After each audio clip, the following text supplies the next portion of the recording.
La verdad es que yo creo que el tratamiento endoscópico de la calasia es una excelente herramienta. La verdad es que en manos expertas, por supuesto, los resultados a largo plazo son excelentes.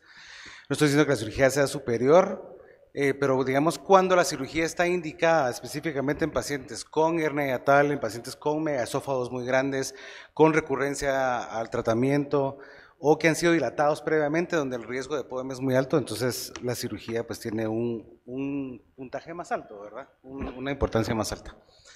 De acuerdo al American College of Surgeons, en el último consenso que tuvieron de acalasia y de enfermedades esofágicas, la esofagomiotomía de Heller laparoscópica es el tratamiento de elección en pacientes con acalasia con una mejoría en la sobrevida a corto y a largo plazo del paciente. Eso no lo digo yo, lo dice ahí. La idea es, a lo que vengo es más o menos cómo vamos a hacer nosotros cuando ya está indicado el tratamiento quirúrgico.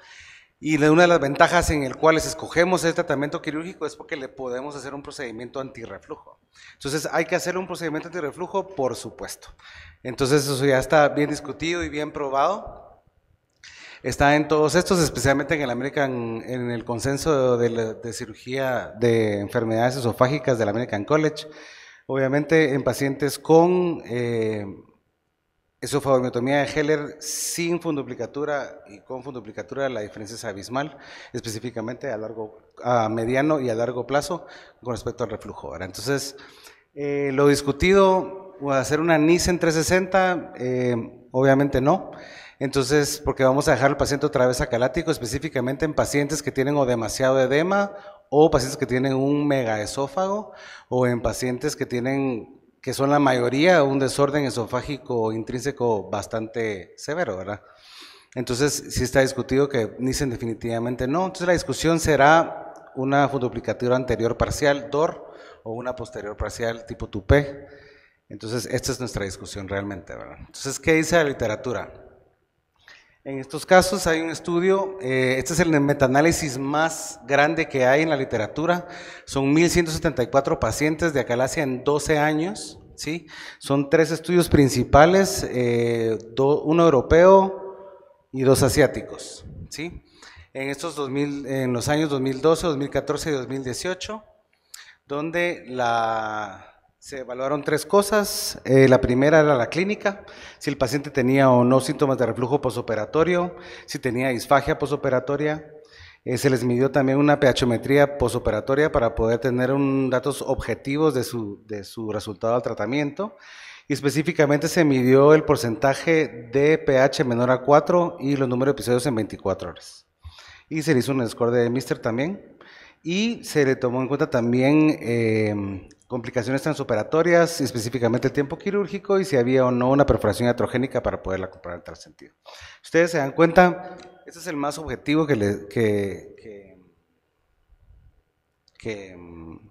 para que vean.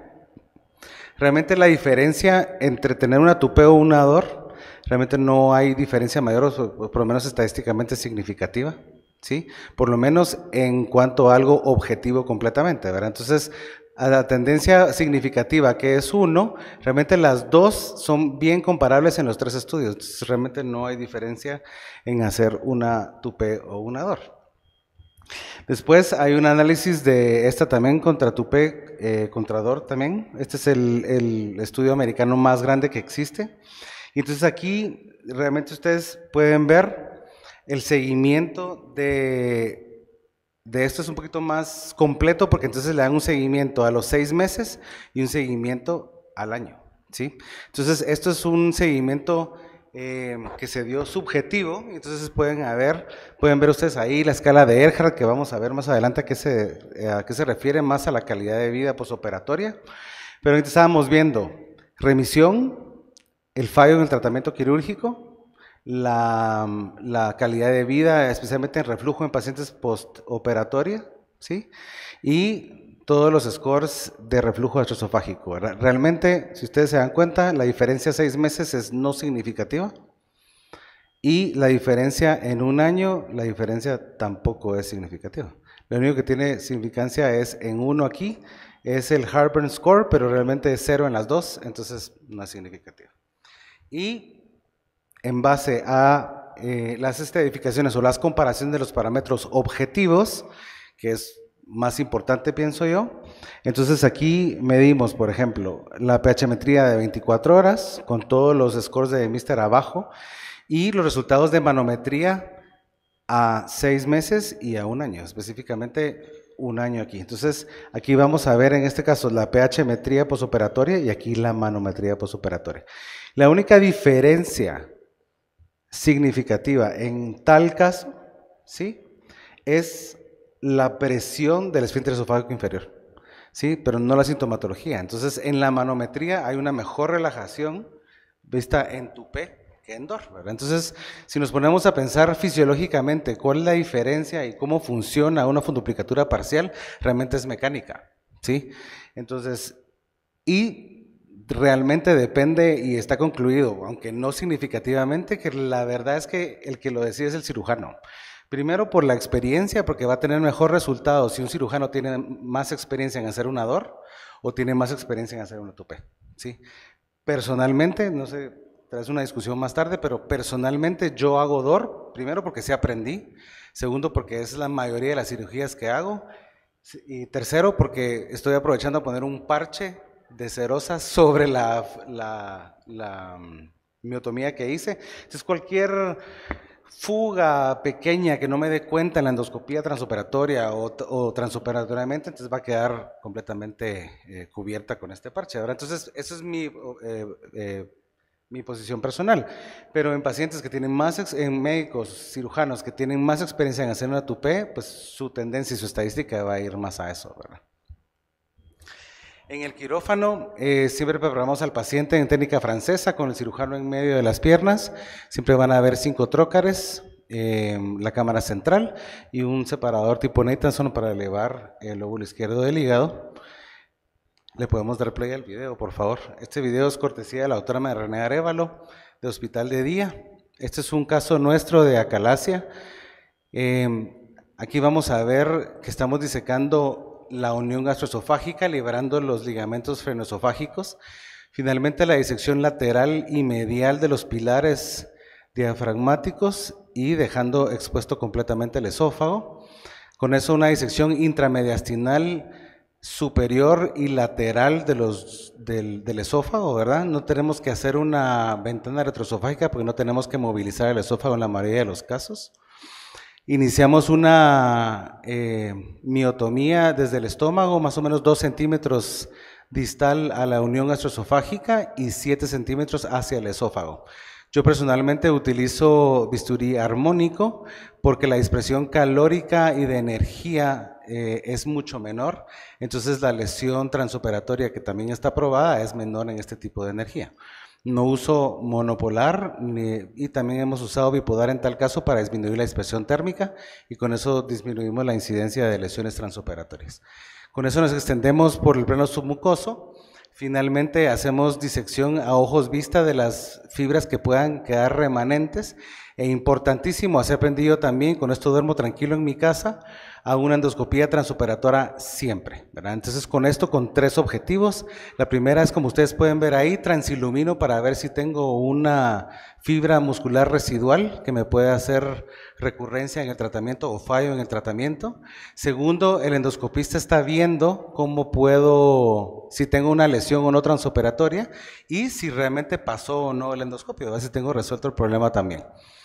Finalmente hago una funduplicatura tipo DOR bajo la técnica ya conocida, pongo 3 puntos o a veces 2 del labio interno del fondo hacia el labio izquierdo que me queda de la esofagomiotomía, con eso queda abierta la miotomía y finalmente hago una rotación interna del fondo con puntos en U para que el nudo quede adentro, entonces, del fondo para que quede la cara anterior del cuerpo gástrico y del fondo gástrico, cubriendo la miotomía y fijada tanto al labio de la esofagomiotomía y al pilar.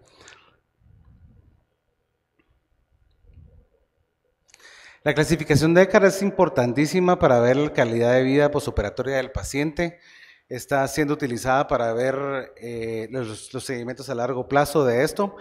Aún si podemos pensar o podemos inferir que los cambios manométricos fisiológicos de un esófago preoperatorio, específicamente en la calasia tipo 1, pensamos que son irreversibles. Realmente no hay un estudio todavía publicado donde tenga una manometría posoperatoria a todos sus pacientes para ver si existe o no recuperación de la función esofágica. Creeríamos que debería, específicamente si el paciente es joven, ¿verdad? Porque entonces puede o no recuperar, no sabemos si puede o no recuperar la función esofágica o por lo menos mejorar tales síntomas.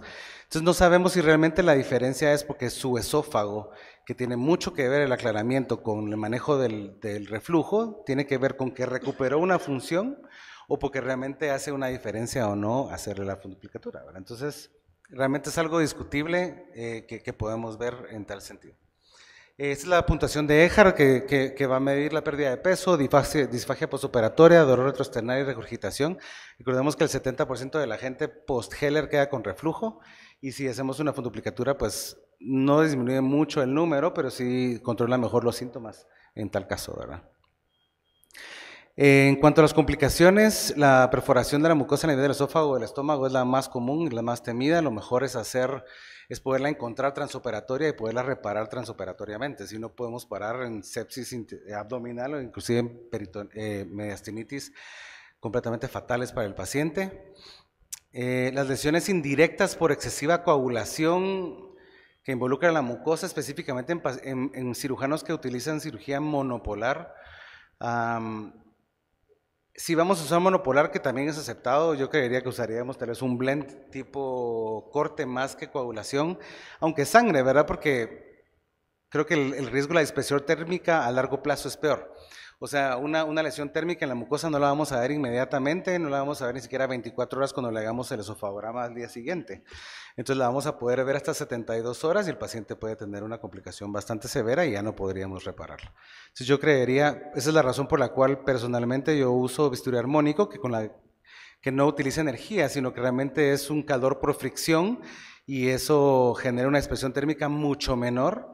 Y si ustedes se dan cuenta en el video, lo que hago es, en la pinza que tiene una activa y tiene una pasiva con el teflón, lo que hago es disecar con las dos y posteriormente volteo la pinza para que la sección del teflón, que es la inactiva, quede expuesta a la mucosa y siempre elevando hacia arriba hago el corte.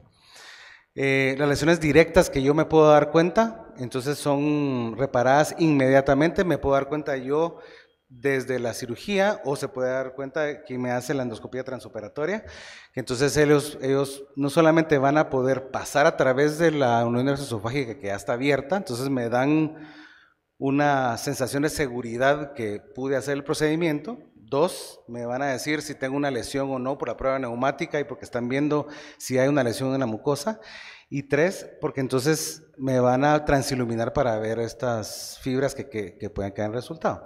En la mayoría de los casos, creo que el año pasado presentamos un trabajo de 41 calasias en hospital de día en 6 años, con una perforación únicamente que encontramos transoperatoria y se reparó con puntos continuos de material absorbible, que pues está bien. Y encima le estoy dejando un DOR, que es un parche de cerosa, para que me cubra. Al día siguiente el paciente le hicimos un trago con un esofagograma con medio hidrosoluble, sin fugas, y en 48 horas estaba en su casa ya. En conclusión, el tipo de acalasia, o sea, tipo 1, tipo 2 o tipo 3, como dijo el doctor García, esa clasificación es importante en el resultado del tratamiento quirúrgico. Obviamente, la tipo 2, que es la de presurización esofágica, tiene el mayor éxito de cirugía, de éxito, el mayor tasa de éxito, y la tercera, que es la espástica, es la que menos tiene, tanto en POEM, dilatación o inclusive la quirúrgica, ¿va? El paciente, pues el índice de recurrencia es mucho mayor y el Ehart es muy alto en estos casos. Importantísimo, la manometría preoperatoria determina la función esofágica preoperatoria y por lo tanto el resultado de los síntomas y la calidad de vida postoperatoria. Si un paciente tiene una buena función esofágica, especialmente la tipo 2, porque el paciente tiene una panpresurización esofágica, significa que su esófago funciona y al terminar o al completar o al quitar la obstrucción distal, tiene prometido, tiene pensado que va a mejorar su función esofágica, por eso es que tiene un mejor resultado, ¿verdad? El largo esofágico promedio siempre es 5 centímetros de miotomía en el esófago y 2 centímetros mínimo en el estómago, siempre pensando que la extensión caudal de las fibras circulares musculares van por debajo de la unión gastroesofágica. Como les decía, preferible energía sin dispersión térmica. Siempre un procedimiento antirreflujo, ya sea DOR o tupé, de acuerdo a la experiencia del cirujano.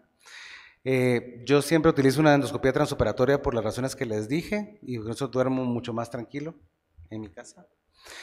Y la resolución de complicaciones transoperatoriamente con obvio mejor pronóstico, mientras más temprano la encuentre y mientras más temprano la repare mejor.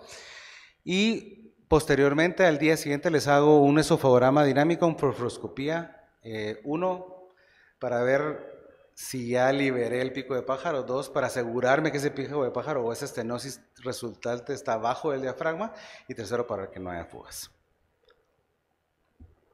Muchas gracias. Muchas gracias.